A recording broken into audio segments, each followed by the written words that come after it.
ನೋಡಿ, ಬಹಳ ಮುಖ್ಯವಾಗಿ ನಮ್ಮನ್ನೆಲ್ಲರನ್ನು ಕೂಡ ACC ಅಧ್ಯಕ್ಷರು ಕರೆಸ್ಕೊಂಡಿದ್ದ ಉದ್ದೇಶ ಲೋಕಸಭಾ ಚುನಾವಣೆಗೆ ತಯಾರಿ ಮಾಡಿಕೊಳ್ಳೋದಕ್ಕೆ ಎಲ್ಲ ರಾಜ್ಯದವ್ರನ್ನು ಕರೆಸಿದ್ದಾರೆ. ಬರೀ ಕರ್ನಾಟಕ ಮಾತ್ರ ಅಲ್ಲ, 5 ಕ್ಲಸ್ಟರ್ಸನ್ನು ಮಾಡಿದ್ದಾರೆ. ಮೊದಲನೇ ಕ್ಲಸ್ಟರ್ನಲ್ಲಿ ಕರ್ನಾಟಕ, ತೆಲಂಗಾಣ, ಕೇರಳ, ಪುದುಚೇರಿ, ತಮಿಳುನಾಡು ಇಷ್ಟು ರಾಜ್ಯಗಳಿದ್ದಾವೆ. ಅವರೆಲ್ಲರನ್ನೂ ಕರೆಸಿದ್ದಾರೆ. ಅವರೆಲ್ಲರೂ ಕೂಡ ಪ್ರತಿಯೊಂದು ರಾಜ್ಯದವರು ಕ್ಲಸ್ಟರ್ 1ನಲ್ಲಿ ಇರ್ತಕ್ಕಂಥವ್ರು ಎಲ್ಲರೂ ಬಂದಿದ್ದಾರೆ. ಎಲ್ಲರನ್ನು ಸಭೆ ಮಾಡಿ ಕೆಲವು ನಿರ್ದಿಷ್ಟವಾದಂಥ ಸೂಚನೆಗಳನ್ನು ಕೊಟ್ಟಿದ್ದಾರೆ. ಅದರಲ್ಲಿ ಯಾವ ರೀತಿ BLAಗಳು ಮಾಡಬೇಕು, ಪಂಚಾಯಿತಿ ಹಂತದಲ್ಲಿ ಸಮಿತಿಗಳನ್ನು ಮಾಡಬೇಕು, ಮತ್ತು ಕ್ಯಾಂಪೇನ್ ಯಾವ ರೀತಿ ಮಾಡಬೇಕು, ಕ್ಯಾಂಡಿಡೇಟ್ ಸೆಲೆಕ್ಷನ್ ಆದಮೇಲೆ ಏನೇನು ಕ್ರಮ ತಗೊಳ್ಬೇಕು ಅಂಥೇಳಿ ಭಾಳ ವ್ಯವಸ್ಥಿತವಾಗಿ ನಮಗೆ ಸೂಚನೆಗಳನ್ನು ಕೊಟ್ಟಿದ್ದಾರೆ. ಅದರ ಪ್ರಕಾರ ನಾವು ನಮ್ಮನ್ನು ಅಬ್ಸರ್ವರ್ಸ್ ಅಂತ ಏನು ಕರೀತಾ ಇದ್ವಿ, ಪ್ರತಿಯೊಂದು ಕ್ಷೇತ್ರಕ್ಕೆ ಒಬ್ಬೊಬ್ಬರನ್ನ ಅಬ್ಸರ್ವರ್ನ ನೇಮಕ ಮಾಡ್ತಿದ್ವಿ ಹಿಂದೆಲ್ಲ. ಅದರ ಬದಲಿಗೆ ಕೋಆರ್ಡಿನೇಟರ್ಸ್ ಅಂತ ಹೆಸರನ್ನು ಬದಲಾವಣೆ ಮಾಡಿದ್ದಾರೆ. ವಾರ್ ರೂಮ್ ಅಂತ ಇರೋದನ್ನು ಕನೆಕ್ಟ್ ಸೆಂಟರ್ ಅಂತ ಮಾಡಿದ್ದಾರೆ. ಹೀಗೆ ಕೆಲವು ಸಣ್ಣ ಪುಟ್ಟ ಪರ್ಸೆಪ್ಷನ್ ಕ್ರಿಯೇಟ್ ಮಾಡೋದಕ್ಕೆ ಅದೇ ವ್ಯವಸ್ಥೆನೇ ಇರ್ತದೆ, ಆದರೆ ಕೆಲವು ಪರ್ಸೆಪ್ಷನ್ನು ಬದಲಾಗಬೇಕು ಅಂತೇಳಿ ಮಾಡಿದ್ದಾರೆ. ಇದೆಲ್ಲವನ್ನು ಭಾಳ ವಿವರವಾಗಿ ನಮ್ಮ general secretary in charge Shri Venugopal, ಆಮೇಲೆ ಸುರ್ಜಿವಾಲ, ಅಲ್ಲಿಂದ ನಮ್ಮ ರಾಜ್ಯದಲ್ಲಿ ಒಬ್ಬ IAS ಆಫೀಸರ್ ಇದ್ದರು, ಸೆಂಥಿಲ್, ಶ್ರೀಕಾಂತ್ ಸೆಂಥಿಲ್ ಅಂತೇಳಿ ಮಂಗಳೂರಲ್ಲಿ ಅವರು IAS ಆಫೀಸರ್ ಆಗಿದ್ದರು. ಅವರು ಶಶಿಕಾಂತ್ ಸೆಂಥಿಲ್ ಅವರು ಈಗ IAS ಇದಕ್ಕೆ ರಾಜೀನಾಮೆ ಕೊಟ್ಟು ನಮ್ಮ ಪಕ್ಷಕ್ಕೆ ಸೇರಿಕೊಂಡಿದ್ದಾರೆ. ಅವರನ್ನು ನ್ಯಾಷನಲ್ ಚೇರ್ಮನ್ ಮಾಡಿದ್ದಾರೆ. ಈ ಕೋಆರ್ಡಿನೇಷನ್ ಇದಕ್ಕೆ ಅವರು ಎಲ್ಲ ವಿವರಣೆಯನ್ನು ಕೂಡ ಕೊಟ್ಟಿದ್ದಾರೆ. ಅದಾದಮೇಲೆ ನಮ್ಮನ್ನು ಮತ್ತೆ ತಿರ್ಗಾ ಕರ್ನಾಟಕದ ಮಂತ್ರಿಗಳನ್ನು ಸಪ್ರೇಟಾಗಿ ಭೇಟಿ ಮಾಡಿದ್ರು, ಒಂದು 15 ನಿಮಿಷ 20 ನಿಮಿಷ. ಅದರಲ್ಲಿ ಕೂಡ ನೀವು ಒಬ್ಬೊಬ್ಬರು ಏನೇನು ಮಾಡಬೇಕು ಕರ್ನಾಟಕದ ಮಟ್ಟಿಗೆ ನಾವೇನು ನಿರೀಕ್ಷೆ ಮಾಡ್ತೀವಿ, ನಿಮ್ಮಿಂದ ಕಳೆದ ಬಾರಿ ಒಂದೇ ಒಂದು ಸೀಟ್ ಗೆದ್ದಿದ್ದೇವೆ, ನಿಮ್ಮಿಂದ ಈ ಬಾರಿ ಹೆಚ್ಚು ಸೀಟ್ಗಳನ್ನು ನಾವು ನಿರೀಕ್ಷೆ ಮಾಡಿದ್ದೇವೆ. ಕರ್ನಾಟಕ ಆಗಿರ್ಬೋದು, ಆಂಧ್ರ, ತೆಲಂಗಾಣ, ತಮಿಳುನಾಡು ಇವೆಲ್ಲ ರಾಜ್ಯಗಳಲ್ಲೂ ಕೂಡ ಎಂಟೈರ್ ಸೌತ್ ಇಂಡಿಯಾ ಹೆಚ್ಚು ಸೀಟ್ಗಳನ್ನು ಗೆಲ್ಲಿಸ್ಕೊಡ್ಬೇಕು ಅಂತೇಳಿ ನಮಗೆ ಸೂಚನೆಗಳನ್ನು ಕೊಟ್ಟಿದ್ದಾರೆ. 28 ಗೆದ್ದಿರಿ ಅಂತಾರೆ. ಸಾಧ್ಯತೆ ಇದೆ, ನೀವೆಲ್ಲ ಮನ್ಸು ಮಾಡಿದರೆ ಹಿಂದೆ 27 ಸೀಟ್ ಗೆದ್ದಿದ್ವಿ ನಾವು. ಅದೇ ಪ್ರಕಾರ ನೀವು ಕ್ರಿಯೇಟ್ ಮಾಡಬೇಕು, ಫೀಲ್ಡ್ಗೆ ಹೋಗಬೇಕು, ನೀವೇ ಜವಾಬ್ದಾರರು. ನೇರವಾಗಿ ಕಂಟ್ರೋಲ್ ರೂಮ್ ಅಲ್ಲಿಂದ ಏನು ಕನೆಕ್ಟ್ ಸೆಂಟರ್ ಅಂತ ಮಾಡಿದ್ದಾರೆ, ಅದು ಅವರಿಗೆ ನೇರವಾಗಿ ಈ ಕೋಆರ್ಡಿನೇಟರ್ಸ್ಗಳಿಗೆ ಟಚ್ಚಲ್ಲಿ ಇರಬೇಕು. ಅವರಿಂದ ಸೂಚನೆಗಳು ಆಗಾಗ್ಗೆ ಕೊಡ್ತಾ ಇರ್ತೀವಿ. ಅಥವಾ ನಿಮ್ಮದೇನಾದರೂ ಇದ್ದರೆ ನೀವು ಕೂಡ ನಮಗೆ ತಿಳಿಸ್ಬೋದು ಅಂತೇಳಿ ಮಾಡಿದ್ದಾರೆ. ಸರ್, ಈ ಬಾರಿ ಸಾಂಪ್ರದಾಯಿಕ ಮತಗಳೇನಿದೆ ಅಲ್ಪಸಂಖ್ಯಾತರು ಕ್ರಿಶ್ಚಿಯನ್ಗೆ ಈ ಮತ ಬುಟ್ಟಿಗೆ ಕೈ ಹಾಕೋದಕ್ಕೆ ಅಂತ BJP ಅವರು ಸುಪ್ರಿಯಾ ಮೋದಿ ಭಾಯ್ಜಾನ್ ಅಭಿಯಾನ ಶುರು ಮಾಡಿದ್ದಾರೆ. ಇದು ಯಾವ ರೀತಿಯಾಗಿ ನಿಮಗೆ ನೆಗೆಟಿವ್? ಅದು ನೋಡಿ, ಮತದಾರರ ಹತ್ರ ಹೋಗೋದಕ್ಕೆ ಆಕ್ಷೇಪಣೆ ಏನಿದೆ? ಯಾರು ಬೇಕಾದರೂ ಹೋಗಿ ಮತ ಕೇಳ್ಬೋದು, ಅದಕ್ಕೆ ಆಕ್ಷೇಪಣೆ ಇಲ್ಲ. ಅವರು ಭಾರತೀಯ ಜನತಾ ಪಾರ್ಟಿಯವರು ಒಂದು ಮೆಥಡಾಲಜಿ ಯೂಸ್ ಮಾಡ್ತಾರೆ, ನಾವೇ ಒಂದು ಮೆಥಡಾಲಜಿ ಯೂಸ್ ಮಾಡ್ತೀವಿ, ಅಥವಾ ಇನ್ನೊಂದು ಪಕ್ಷದವರು ಇನ್ನೊಂದು ರೀತಿಯಲ್ಲಿ ಮಾಡ್ತಾರೆ. ಆದರೆ ಮತದಾರ ತೀರ್ಮಾನ ಮಾಡೋದನ್ನು ಯಾರೂ ಊಹೆ ಮಾಡೋಕ್ಕಾಗೋದಿಲ್ಲ. ಅದು ಅವನ ವೈಯಕ್ತಿಕವಾದಂಥ ವಿಚಾರ. ಶಿಫಾರಸ್ ಮಾಡಕ್ಕೆ ಹೇಳಿದ್ರು ಸರ್, 3 ಹೆಸರುಗಳು. ಆ ಹೆಸರುಗಳ ಬಗ್ಗೆ ಏನಾದರೂ ಸಭೆಯಲ್ಲಿ ಚರ್ಚೆ ಆಯ್ತಾ? ಯಾವುದು ಹೆಸರುಗಳು ಚರ್ಚೆ ಆಗಿಲ್ಲ. ಆದಷ್ಟು ಶೀಘ್ರವಾಗಿ ಕ್ಯಾಂಡಿಡೇಟ್ಗಳನ್ನ ಫೈನಲ್ ಮಾಡಿಕೊಡಿ ಅಂತ ನಾವು ಕೂಡ ಎಲ್ಲರೂ ಹೇಳಿದ್ದೇವೆ. ಅವರು ಈಗಾಗಲೇ ಏನು ಹೆಸರುಗಳು ಬಂದಿದೆ ಅದನ್ನೆಲ್ಲ ಪ್ರದೇಶ್ ಎಲೆಕ್ಷನ್ ಕಮಿಟಿ ಅಂತ ಒಂದಿದೆ ರಾಜ್ಯದಲ್ಲಿ, ಅದನ್ನು ಸಭೆ ಕರಿತೇನೆ. ಕರೆದ ತಕ್ಷಣ ನಾವು ಅಲ್ಲಿಂದ ತೀರ್ಮಾನ ಮಾಡಿಕೊಂಡು ಸೆಂಟ್ರಲ್ ಎಲೆಕ್ಷನ್ ಕಮಿಟಿಗೆ ಕೊಟ್ಟು ಬೇಗ ತೀರ್ಮಾನ ಮಾಡ್ತೀವಿ ಅಂತ ಹೇಳಿದ್ದಾರೆ. ಸೊ ಇದು ಸುರ್ಜಿವಾಲ ಅವರು ಬರ್ಬೋದು, ಇನ್ನೂ ಒಂದು 2-3 ದಿವಸದಲ್ಲಿ ಬಂದು PEC ಮಾಡ್ಬೋದು. ಮಾಡಿ ಅವರು ಹೆಸರುಗಳು ತೊಗೊಂಡು ಹೋಗ್ತಾರೆ ಸೆಂಟ್ರಲ್ ಎಲೆಕ್ಷನ್ ಕಮಿಟಿ. ಸರ್, ಇಲ್ಲಿ ಅಶೋಕ್ ಪಟ್ಟಣ್ ಅವರು ಏನಾದ್ರು ಸೂಚನೆ ಸಿಕ್ಕಿದೆ ಸರ್? ಇಲ್ಲ, ನಿನ್ನೆ ಯಾರು ಸಭೆಯಲ್ಲಿ ಅದ್ರ ಬಗ್ಗೆ ಏನು ಮಾತಾಡಲಿಲ್ಲ. ಸಚಿವರ ಬಗ್ಗೆ ಆಗಲಿ ಕ್ಯಾಂಡಿಡೇಟ್ಗಳ ಬಗ್ಗೆ ನಾವು ಮಾತೇ ಆಡಿಲ್ಲ. ಯಾವ ರೀತಿ ಎಲೆಕ್ಷನ್ ಮಾಡಬೇಕು ಅನ್ನೋದ್ರ ಬಗ್ಗೆ ಭಾಳ ವಿವರವಾಗಿ ಮಾತಾಡಿದ್ದಾರೆ.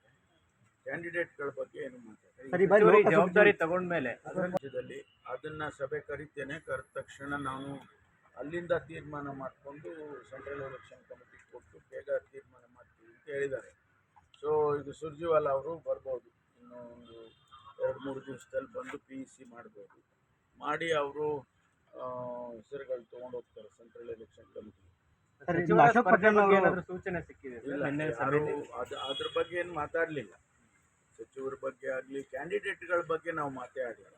ಯಾವ ರೀತಿ ಎಲೆಕ್ಷನ್ ಮಾಡಬೇಕು ಅನ್ನೋದ್ರ ಬಗ್ಗೆ ಭಾಳ ವಿವರವಾಗಿ ಮಾತಾಡಿದ್ದಾರೆ.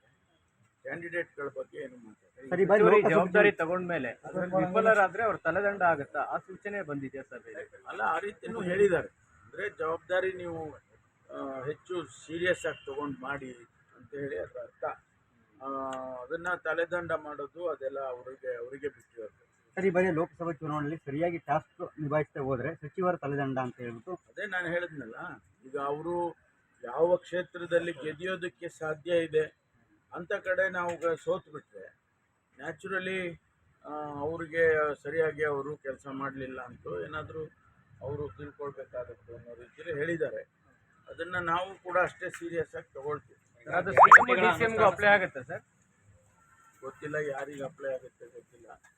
ನಮಗೆ ಜನರಲ್ ಆಗಿ ಒಂದು ಸ್ಟೇಟ್ಮೆಂಟ್ ಮಾಡಿದ್ರು ಅವರು, ನೀವೆಲ್ಲರೂ ಸೀರಿಯಸ್ ಆಗಿ ತಗೋಬೇಕು, ಸರಿಯಾಗಿ ತಗೊಳ್ಳಿಲ್ಲ ಅಂತಂದರೆ ಮುಂದೆ ಕಷ್ಟ ಆಗುತ್ತೆ ಅಂತ ಹೇಳಿದ್ದಾರೆ. ಸರ್, ಗ್ಯಾರಂಟಿಗಳ ಅನುಷ್ಠಾನ ಸಮಿತಿ ಮಾಡೋದು ಕಾರ್ಯಕರ್ತರು, ಕಾಂಗ್ರೆಸ್ ಕಾರ್ಯಕರ್ತರಿಗೆ ಸರ್ಕಾರದ ಹಣವನ್ನು ಕೊಡ್ತಾ ಇದ್ದಾರೆ ಅನ್ನುವಂಥ ಟೀಕೆಗಳು ಈಗ ವಿರೋಧ ಪಕ್ಷಗಳು ಮಾಡ್ತಾರೆ. ಇಲ್ಲ, ಅವರವರ ಆಡಳಿತದ ಅವಧಿಯಲ್ಲಿ ಅವರೆಲ್ಲ ಏನು ಮಾಡಿದ್ದಾರೆ ಅನ್ನೋದನ್ನು ಸ್ವಲ್ಪ ಅವರು ನೋಡ್ಕೋಬೇಕಾಗುತ್ತೆ.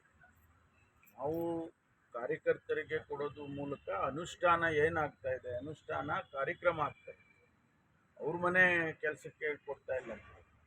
ಸರ್ಕಾರದ ಕಾರ್ಯಕ್ರಮ ಅನುಷ್ಠಾನ ಆಗೋದಕ್ಕೆ ಅವರಿಗೆ ನಾವು ಒಂದಿಷ್ಟು ಪುಷ್ಟಿ ಕೊಡಬೇಕು ಅಂತ ಹೇಳಿ ಕೊಡ್ತಾ ಇದ್ದೀವಿ. ಅದನ್ನು ಮಾನಿಟ್ರ್ ಮಾಡಿ ಅಷ್ಟು ಬಿಟ್ಟರೆ ಬೇರೆ ಏನಿಲ್ಲ. ಅದಕ್ಕೆ ಒಂದಿಷ್ಟು ಅವರಿಗೆ ಸಬ್ಸಿಸ್ಟೆನ್ಸ್ ಅಲವೆನ್ಸ್ ಅಂತನೋ ಅಥವಾ ಆನರರಿ ಅಲವೆನ್ಸ್ ಅಂತನೋ ಏನೋ ಕೊಡ್ಬೋದು. ಈಗ ಇಲಾಖೆಗಳಿದಾವೆ ಸರ್, ಅದರದೇ ಆದಂಥ ಇಲಾಖೆಗಳಿದಾವೆ, ಒಂದು ಸ್ಟ್ರಕ್ಚರ್ ಇದೆ ಸರ್ಕಾರದಲ್ಲಿ. ಅದನ್ನ ಮೀರಿನೂ ಕೂಡ ಕಾಂಗ್ರೆಸ್ ಕಾರ್ಯಕರ್ತರಿಗೆ ಕೊಡುವಂಥದ್ದು ಅವಶ್ಯಕತೆ. ಹೌದು, ಕಾರ್ಯಕರ್ತರು ಅಲ್ಲಿ ವ್ಯವಸ್ಥಿತವಾಗಿ ತಲುಪಿದೆಯಾ ಇಲ್ವಾ ಅನ್ನೋದನ್ನ ಯಾರಾದರೂ ನಮ್ಮವರು ಅಂತ ಹೇಳಿ ಮಾನಿಟರ್ ಮಾಡಬೇಕಲ್ಲ, ಅದಕ್ಕೆ ಮಾಡ್ತಾರೆ. ಅಫಿಷಿಯಲ್ಸ್ ಮಾಡೇ ಮಾಡ್ತಾರೆ, ಅದು ಅವ್ರ ಜವಾಬ್ದಾರಿ. ಅದಕ್ಕಾಗಿ ಅವರನ್ನು ನೇಮಕ ಮಾಡಿದ್ದಾರೆ. ಆದರೆ ಕಾರ್ಯಕರ್ತರು ಕೂಡ ನಮ್ಮ ಪಕ್ಷದ ವತಿಯಿಂದ ಅವರು ಈ ಕಾರ್ಯಕ್ರಮ ಅನುಷ್ಠಾನ ಆಗಲಿ ಅಂತೇಳಿ ಮಾಡ್ತಕ್ಕಂಥದ್ದು. ಹಾವೇರಿ ನೈತಿಕ ಪೊಲೀಸ್ಗಿರಿ ಪ್ರಕರಣ ಇದೆ. ಆರೋಪಿ ಆ ಮಹಿಳೆ ಒಂದು ಆರೋಪ ಮಾಡಿದ್ದಾರೆ ಸರ್, ನನ್ನ ಮೇಲೆ ಸಾಮೂಹಿಕ ಅತ್ಯಾಚಾರ ಆಗಿದೆ.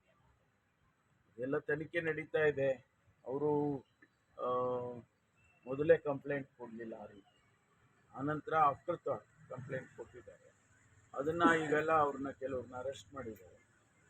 ಅದರ ಪ್ರಕಾರ ಇನ್ವೆಸ್ಟಿಗೇಷನ್ಸ್ ನಡೆಸ್ತಾರೆ. ಇನ್ವೆಸ್ಟಿಗೇಷನಲ್ಲಿ ಅವರು ಕೊಟ್ಟಿರೋದು ಸುಳ್ಳ ಅಥವಾ ಅವರು ನಿಜವಾಗೂ ಈ ರೀತಿ ಮಾಡಿದ್ದಾರಾ ಅನ್ನೋದನ್ನು ತನಿಖೆ ಮಾಡಿ ಅದರ ಪ್ರಕಾರ ಕ್ರಮ ತಗೊಳ್ತಾರೆ. ಇದರಲ್ಲಿ ನಿರ್ಲಕ್ಷ್ಯ ಮಾಡುವಂಥದ್ದು ಯಾವುದೂ ಇಲ್ಲ. ನಾನು ನಿನ್ನೆನೂ ಕೂಡ ಹೇಳಿದ್ದೇನೆ, ಯಾರನ್ನು ಕೂಡ ನಾವು ಇದರಲ್ಲಿ ಅಂತಾನೆ ಅಲ್ಲ, ಯಾವುದೇ ಇಂತಹ ಪ್ರಕರಣಗಳಲ್ಲಿ ಯಾರನ್ನು ರಕ್ಷಣೆ ಮಾಡ್ತಕ್ಕಂಥದ್ದಾಗಲಿ ಅಥವಾ ಲೈಟಾಗಿ ತೊಗೊಂಡು ಅದನ್ನು ತೇಲಿಸಿ ರಿಪೋರ್ಟ್ ಹಾಕುವಂಥದ್ದಾಗಲಿ ಯಾವುದನ್ನು ಮಾಡೋದಕ್ಕೆ ಬಿಡೋದಿಲ್ಲ. ಈಗ ಅವರು ಶಿಸ್ತಿಯಿಂದಲೋ ಎಲ್ಲಿಂದನೋ ಬಂದು ಅಲ್ಲಿ ರೂಮ್ ಮಾಡಿಕೊಂಡು ಬೇರೆಯವ್ರ ಜೊತೆಯಲ್ಲಿ ಅನೈತಿಕವಾಗಿ ಇದ್ರು ಅಂತೇಳಿ ಇವ್ರಿಗೂ ಗಲಾಟೆ ಮಾಡಿದ್ದಾರೆ. ಗಲಾಟೆ ಮಾಡುವಾಗ ಅವರು ನಮಗೆ ಎಲ್ಲ ರೇಪ್ ಮಾಡಿದ್ದಾರೆ ಅಂಥೇಳಿ ಆಮೇಲೆ ಅವರು ಕಂಪ್ಲೇಂಟ್ ಕೊಟ್ಟಿದ್ದಾರೆ. ಅದನ್ನು ಪರಿಶೀಲನೆ ಮಾಡ್ತಾರೆ. ಅದಕ್ಕೆ ಬೇಕಾದಂಥದ್ದು ಎಲ್ಲ ಒಂದು ಪ್ರೊಸೀಜರ್ ಇರುತ್ತೆ. ಅವರಿಗೆ ಮೆಡಿಕಲ್ ಟೆಸ್ಟ್ ಮಾಡೋದು ಮತ್ತೊಂದು ಅದನ್ನೆಲ್ಲ ನೋಡಿ ಮಾಡ್ತಾರೆ. ಈಗ ನಿನ್ನೆಲ್ಲ ದೆಹಲಿಯಲ್ಲೇ ಇದ್ರಿ ಸಚಿವರುಗಳು, DCM ಬಗ್ಗೆ ಇಲ್ಲ, ರೀತಿ ಏನಿಲ್ಲ. ಅದನ್ನು ಸನ್ಮಾನ್ಯ ACC ಅಧ್ಯಕ್ಷರು ಕ್ಲಾರಿಫೈ ಮಾಡಿದ್ದಾರೆ. ಸದ್ಯದ ಪರಿಸ್ಥಿತಿನಲ್ಲಿ ಅಂಥದ್ದು ಯಾವುದು ನಾವು ಮಾಡೋದಕ್ಕಾಗೋದಿಲ್ಲ ಅಂತ ಹೇಳಿ ಅವರೇ ಹೇಳಿದ್ದಾರೆ. ACC ಅಧ್ಯಕ್ಷರು ಹೇಳಿದ ಮೇಲೆ ಅದನ್ನು ಮುಗೀತಾರೆ. ಅದನ್ನು ಮತ್ತೆ ಮುಂದುವರ್ಸೋದೇನಿಲ್ಲ. ಈಗ ಮುದ್ದನ್ಮೇಗೌಡರನ್ನ ವಾಪಸ್ ಕರ್ಕೊಂಡ್ಬರ್ಬೇಕು ಅಂತೇಳಿ ರಾಜಣ್ಣ ಅವರು ಭೇಟಿ ಮಾಡಿದ್ದಾರೆ, ಚರ್ಚೆ ಮಾಡಿದ್ದಾರೆ. ಸಿಎಂ ಅವ್ರನ್ನೂ ಭೇಟಿ ಮಾಡಿದ್ದಾರೆ. ಇದೆಯಾ ಸರ್ ಸಾಧ್ಯತೆ?